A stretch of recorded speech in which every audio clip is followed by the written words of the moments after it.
And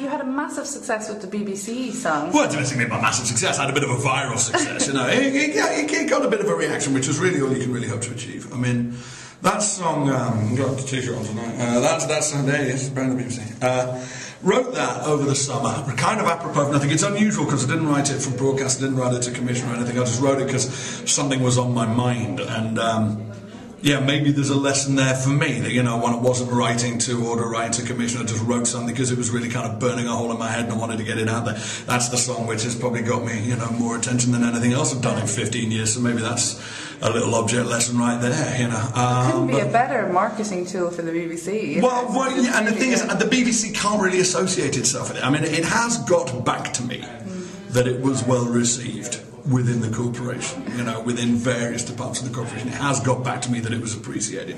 But I do know, and I remember at the time, you know, the reason I just went ahead and did it without telling them I was going to do it, because basically I wrote it, and then I learnt it, which took far longer than writing it. It's the hardest song I've ever written to learn. We started doing it on tour, because we just finished a tour, been on tour since September, and with the band, with Ivan and Kirsty, who I just played with.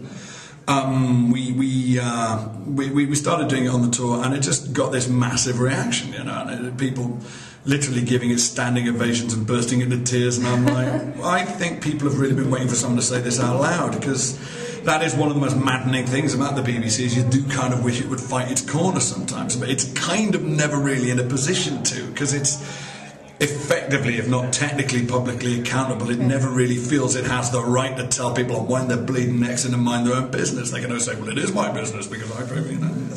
And, you know, that is actually kind of true. So there are times when you do wish the BBC would kind of stop apologising for its own existence and actually point out that, yeah, so what if we do or contribute to this collectively? How is that a bad thing? This is a great thing that we have in this country. I mean, we sling that around a lot in Britain, that whole notion of the British X is the best in the world. You know, we sling that. We like to flatter ourselves a lot with that. Oh, British, best in the world. British, best. The thing about the BBC is it actually is the best in the world, right? I've been all around the world, and yes, it is. And you talk to anybody else from Britain who's ended up elsewhere in the world, or people from elsewhere in the world who've ended up in Britain, they would agree with me. It is the best. It is the best broadcaster in the world. It just is. And of course, typically, that's the bit which we're dismantling, and that's the bit we're saying, we're going to change that. We're going to have to do that. Can't stay. There's, you know, this bit which is actually working and actually does all the good stuff, and that everybody around the world is madly envious of. That's the bit we're going to have to screw up. And you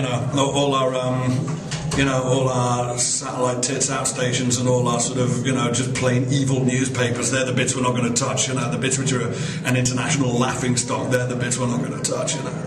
So what are the things that you're going to be dealing with in the new year then? Are things that are riling you, or are there anything? Heaven knows, I've no idea. I mean, I don't know, I mean, this government's proving, you know, a fairly rich vein of material, not that that helps, really.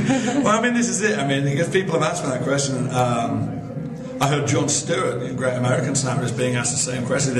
Yeah, but don't you really prefer it? Don't you really prefer it when everything's going wrong? Isn't that really good when you're a satirist when everything's going to shit? So it's like, and his answer is the same as mine. Says, what, are you out of your mind?